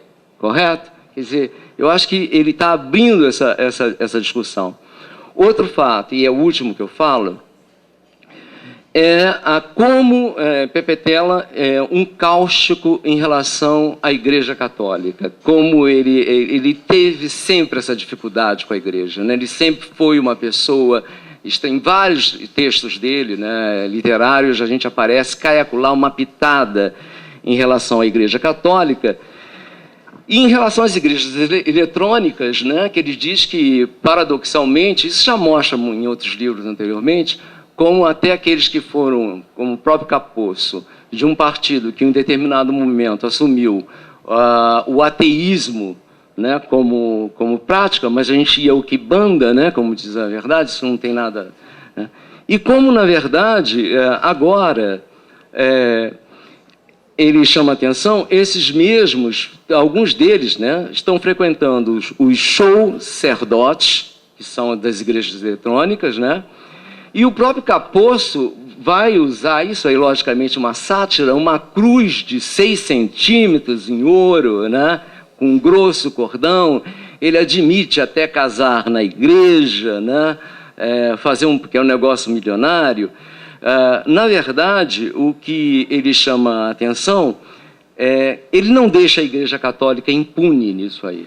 Quer dizer, a Igreja, na verdade, que passa, após o abandono do leninismo pelo Estado, a Igreja Católica passa a ter os seus bens patrimoniais devolvidos, né? Isso que é importantíssimo, né? E, de uma certa maneira, o regime adota toda uma política de boa vontade, de boa relação com a Igreja Católica, né? Então, em suma,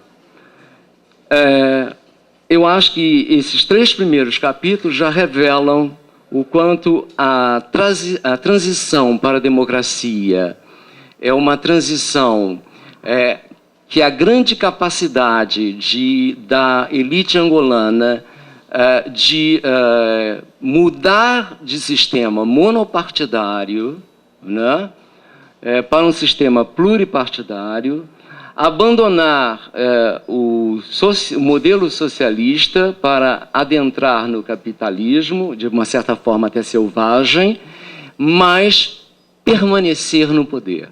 O que, de uma certa forma, revela os limites da democratização, às vezes, em Angola.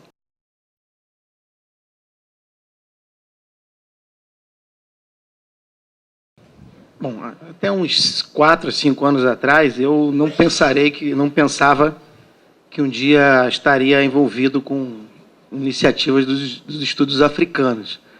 Minha área de investigação é a história do esporte. Nesse tempo, de alguma forma, já me chamava a atenção, eu já olhava com curiosidade o que estava acontecendo no cenário esportivo africano.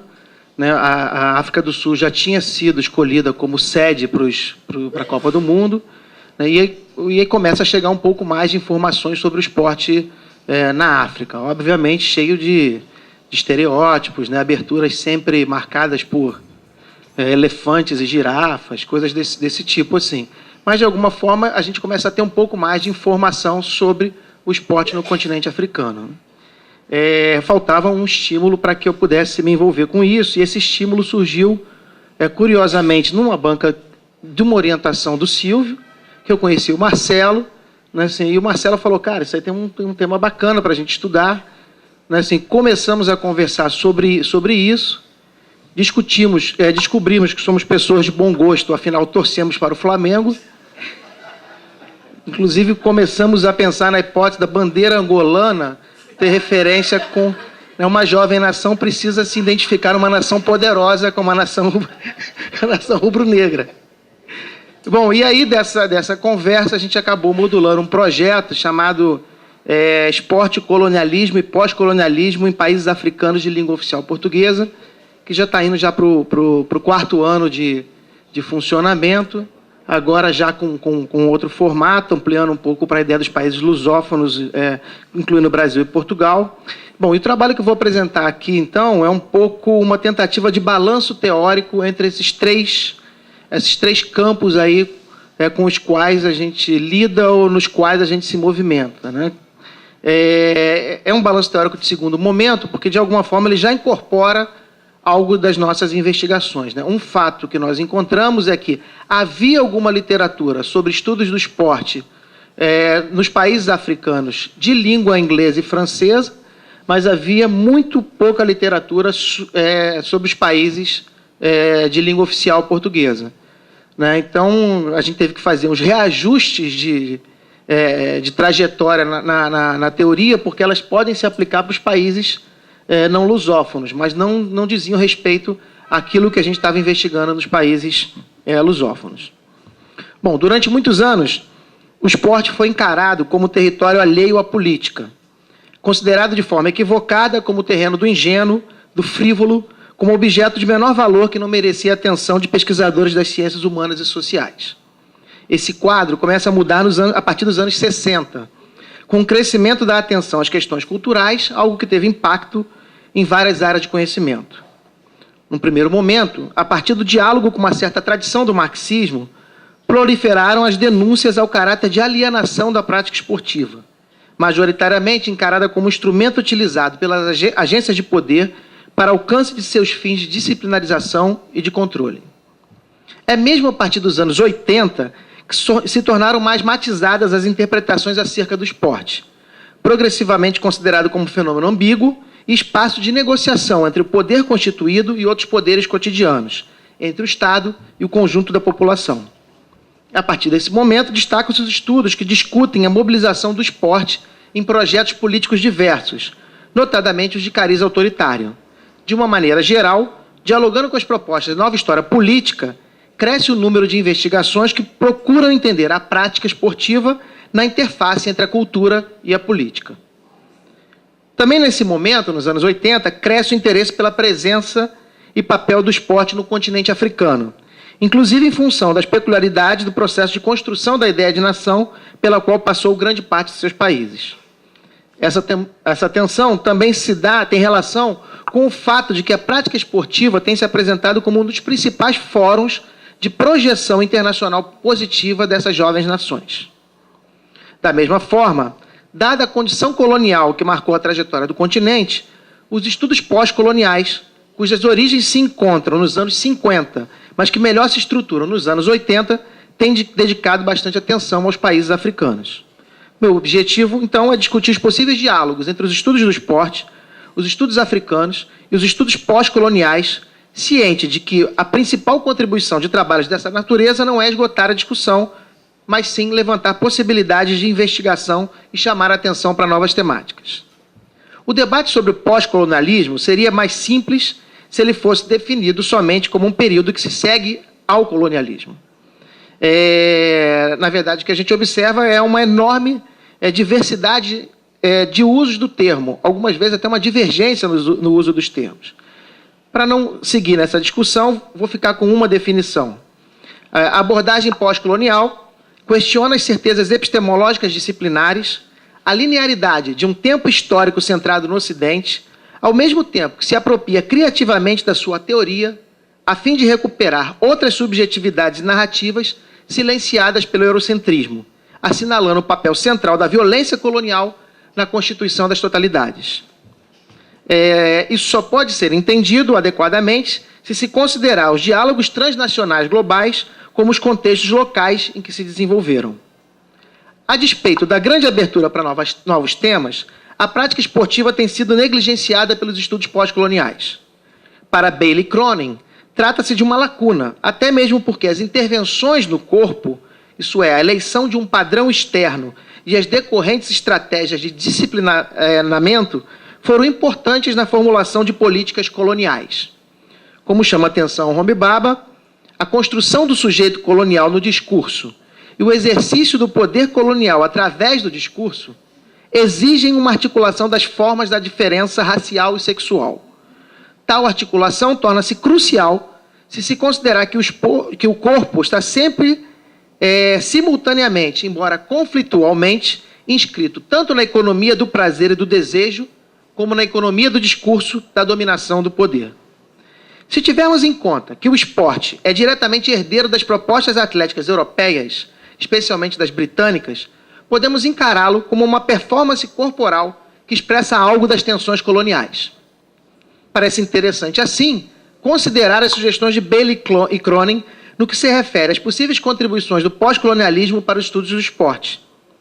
Tendo em conta a necessidade de enfatizar a tensão das relações entre o colonizador e o colonizado, de providenciar leituras alternativas sobre as compreensões coloniais convencionais, de identificar resistências à colonização durante e após o período colonial e de demonstrar as contradições e ambiguidades dos discursos coloniais, os autores sugerem uma agenda de investigação que deve incluir o desvelamento da cumplicidade do esporte no processo de dominação colonial, a consideração das possibilidades e potencialidades do esporte como uma forma de resistência, o exame da natureza da representação do esporte no discurso colonial, inclusive uma interrogação da prática dos autores, fotografias, gráficos e outras coisas envolvidas na representação colonial, a compreensão da ligação do esporte com as teorias metropolitanas e seus sistemas totalizantes de generalizações, e a valorização dos espaços ocupados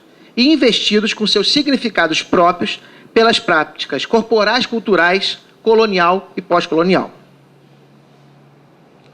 Bill Shankly, um dos mais celebrados personagens da história do velho esporte bretão, do futebol, técnico da equipe do Liverpool na década de 60, certa vez afirmou: Algumas pessoas acreditam que o futebol é uma questão de vida ou morte.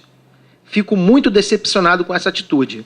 Posso garantir que o futebol é muito, mas muito mais importante do que isso. Mais do que uma frase de efeito, é inegável a importância da prática esportiva nas últimas décadas. Nos dias de hoje, numa ordem mundial em que o sentido de nação parece difuso perante o poder das empresas multinacionais, em que as organizações políticas internacionais, como a ONU, se encontram fragilizadas, as competições esportivas se apresentam como um dos principais fóruns para se louvar e exaltar a ideia de prática, de pátria. Só para dar um exemplo, a FIFA tem mais associados do que a ONU, a FIFA e o COI. Nos eventos esportivos, ainda que marcados por situações de desigualdade, mesmo os países menos conhecidos ou menos poderosos no tabuleiro mundial podem tornar-se ativos e mesmo surpreendentes. Há sempre a possibilidade de uma vitória ou de uma bela atuação que será celebrada como uma conquista pela população local, que tem a oportunidade, assim, de demonstrar sua lealdade à pátria, com incentivo de dirigentes e imprensa. As competições internacionais, assim, permitem uma performance pública de nação. Além disso, e mesmo por isso, o esporte foi e continua sendo utilizado por regimes políticos e administrações governamentais, tanto como estratégia para encaminhar propostas de intervenção social, quanto como propaganda de uma suposta eficácia administrativa, para alguns até mesmo um reflexo dos avanços do país. Estamos vendo isso até no Brasil agora com Copa do Mundo, Jogos Olímpicos. Vamos nos ferrar com isso, vamos gastar todo o nosso dinheiro, mas está todo mundo orgulhoso, afinal, esse país está indo para frente. Por todas essas dimensões, muitos autores já argumentaram que há uma forte relação entre a prática esportiva e a construção acerca de discursos acerca de uma identidade nacional. Como lembra Baker, em muitos países africanos, por pelo menos 2 motivos, o esporte parece ter ocupado um espaço ainda mais significativo na constituição da ideia de nação. A. Devido à condição colonial, havia menos elementos para a construção de um sentido de nacionalidade. B. A comum existência de várias etnias no cenário interno de cada nação. Como lembra Romisbal, a existência da Seleção Nacional de Futebol estabeleceu, em alguns casos, pela primeira vez, uma identidade nacional independente das identidades locais, tribais ou religiosas. Uma das estratégias utilizadas para a construção de sentido de nacionalidade é o forjar de heróis, uma representação de um ideal inspirador.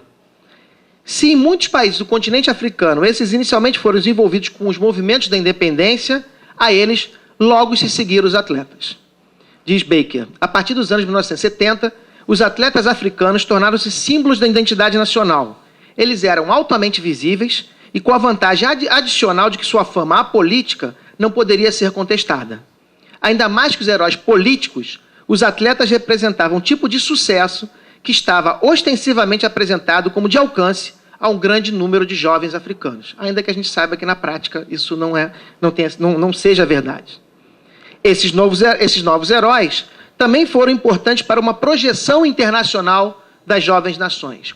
Como bem capta Giulianotti, a longo prazo, a função mais importante do futebol e outros esportes na África está relacionada ao seu potencial como meio de comunicação entre culturas. Especificamente, a atenção global que é dada às estrelas esportivas e a constante cobertura mediática dos atletas de elite fornece uma ponte de mediação entre o mundo em desenvolvimento e os países desenvolvidos. Assim, o esporte providenciava às jovens nações africanas tanto elementos discursivos exógenos, reconhecimento internacional por um meio não oficial, mas altamente visível, quanto endógenos, fatores de autoidentificação.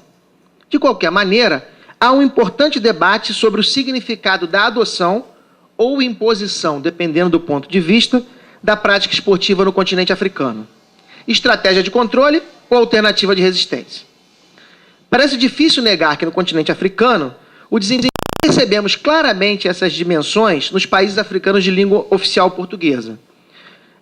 No que se refere às tensões coloniais, notadamente em Angola, Moçambique e na Guiné-Bissau, é possível afirmar que, dada a sua capacidade de aglutinar, ao mesmo tempo em que permanecia menos suspeita por não pertencer ao grupo das óbvias atividades políticas, a prática esportiva ofereceu a oportunidade de expressar discordâncias com o poder. Os líderes das lutas anticoloniais perceberam essa potencialidade para além do óbvio gosto que nutriam pelo esporte. Há 3 ocorrências, só para resumir, a gente não tem muito tempo, que são bem ilustrativas. Os conflitos anticoloniais angolanos, em boa parte, emergeram de clubes esportivos. Mais ainda, tais agremiações foram uma alternativa de luta na legalidade. Eu e o Marcelo estamos até concluindo um artigo sobre isso. Em Lisboa, uma agremiação foi um dos principais espaços de preparação das lutas anticoloniais, o Clube Marítimo Africano, formado por marítimos africanos e membro da Casa dos Estudantes do Império. E a terceira, uma das principais estratégias de mobilização utilizada por Amílcar Cabral na Guiné-Bissau foi o esporte. Hoje se sabe que a experiência que antecedeu a fundação do PAIGC foi a criação do Clube Recreativo e Desportivo de Bissau.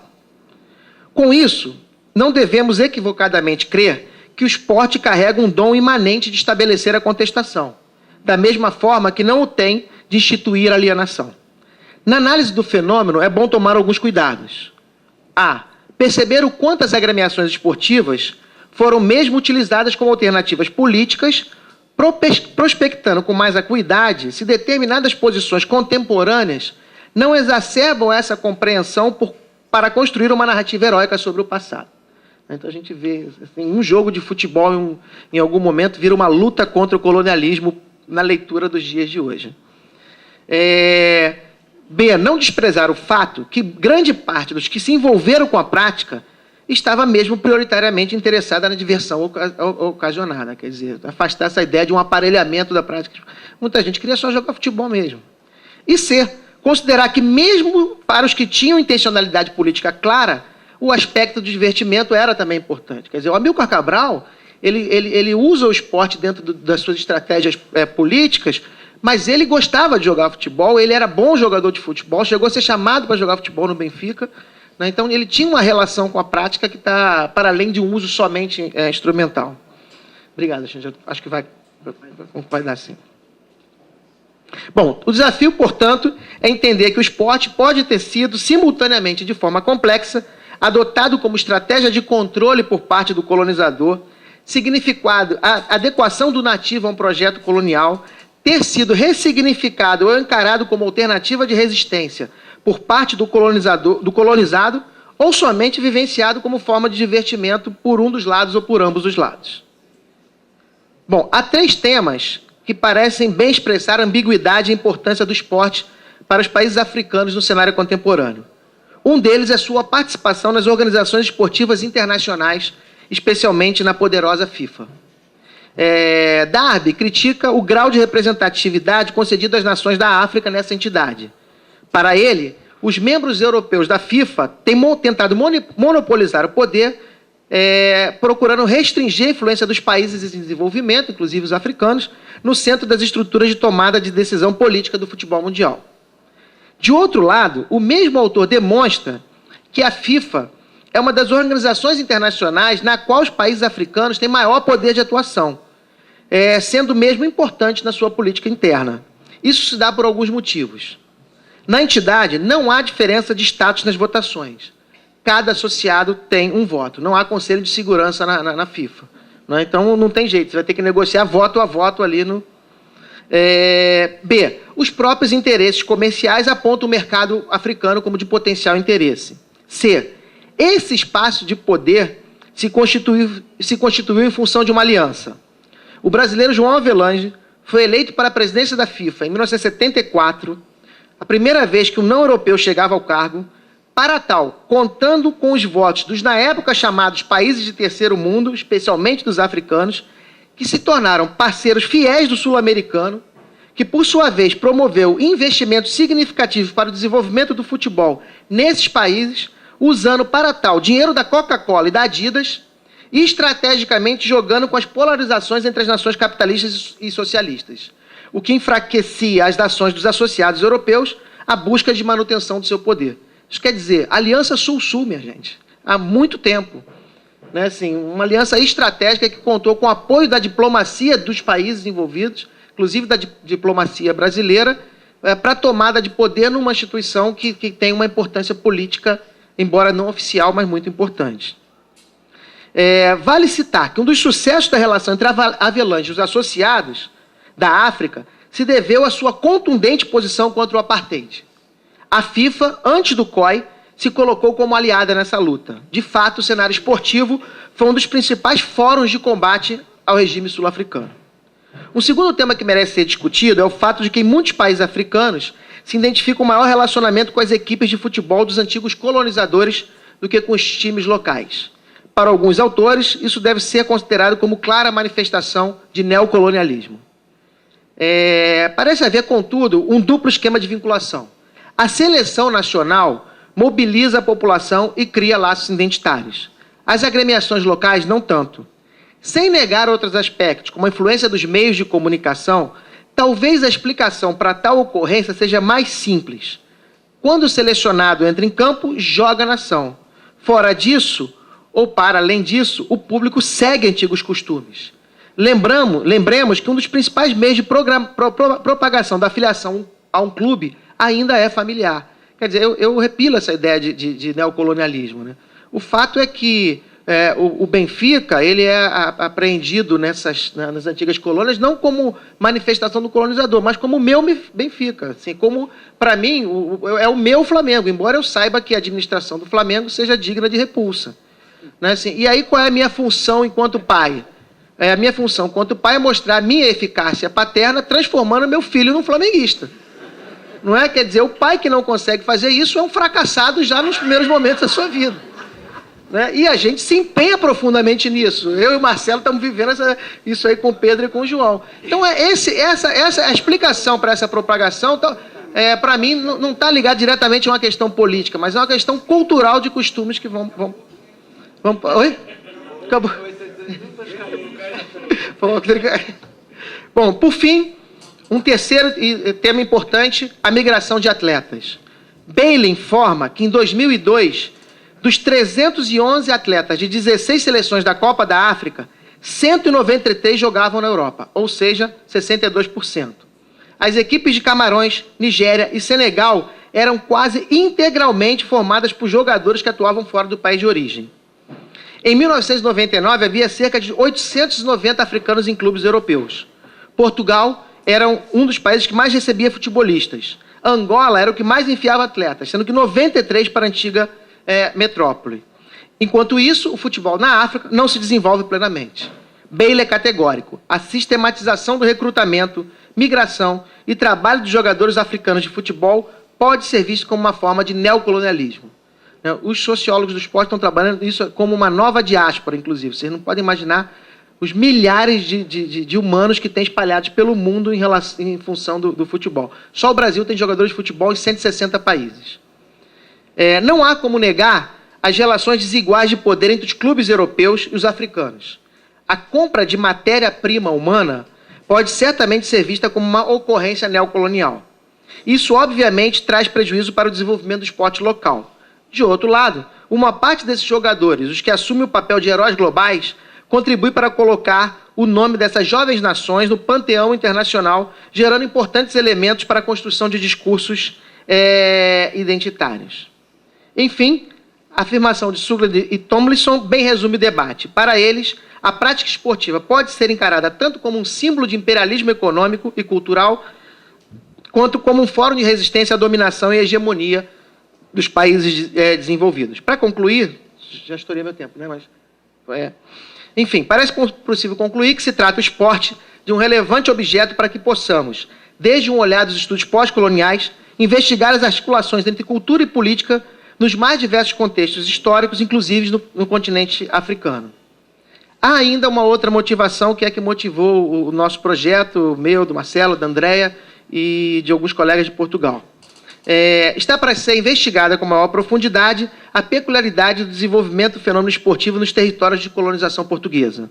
O fato é que, mesmo que estivesse próximo do centro dos acontecimentos que marcaram a transição dos séculos XIX e XX, tanto do ponto de vista geográfico quanto do ponto de vista das relações historicamente estabelecidas, a posição de Portugal era e tem sido, nas palavras de Santos, semi-periférica. Nesse sentido, vale a pena ter em conta a conclamação de Domingos. Muitos dos princípios analíticos utilizados em estudos acerca do papel desempenhado pelo desporto no meio colonial, nomeadamente em trabalhos sobre as possessões francesas e britânicas, suscitam questões aplicáveis à análise do caso português. O benefício trazido pela comparação entre modelos nacionais não dispensa, porém, um escrutínio mais singular que remeta o objeto para o contexto particular das sociedades em estudo. A hipotética especificidade portuguesa deve ser estilhaçada em estudos sobre os passos de colonização concretos pela investigação das estruturas sociais locais, das dinâmicas regionais, dos padrões do desenvolvimento. Considerar o debate aqui apresentado parece ser uma interessante alternativa para preencher uma lacuna em nossa produção, lançando novos olhares tanto sobre o esporte quanto sobre a África, bem como sobre a própria história brasileira, até mesmo sobre o que chamamos imprecisamente e sempre cercado de polêmicas de lusofonia. Obrigado.